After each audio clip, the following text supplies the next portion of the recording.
వెండి బొమ్మవై ప్రతిభ చూపి బ్రహ్మాండ నాయకుడివైనావు మాతా పితలకు ప్రదక్షిణముతో మహాగణపతిగా మారావు భక్తుల మొరలాలించి బ్రోచుటకు గజముఖ గణపతివైనావు బ్రహ్మాండమునే బొజ్జలో దాచి లంబోదరుడవు అయినావు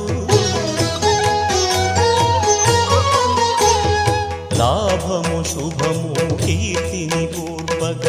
లక్ష్మీ గణపతివైనావు వేద పురాణములఖిల శాస్త్రములు కళలు చాటును నీ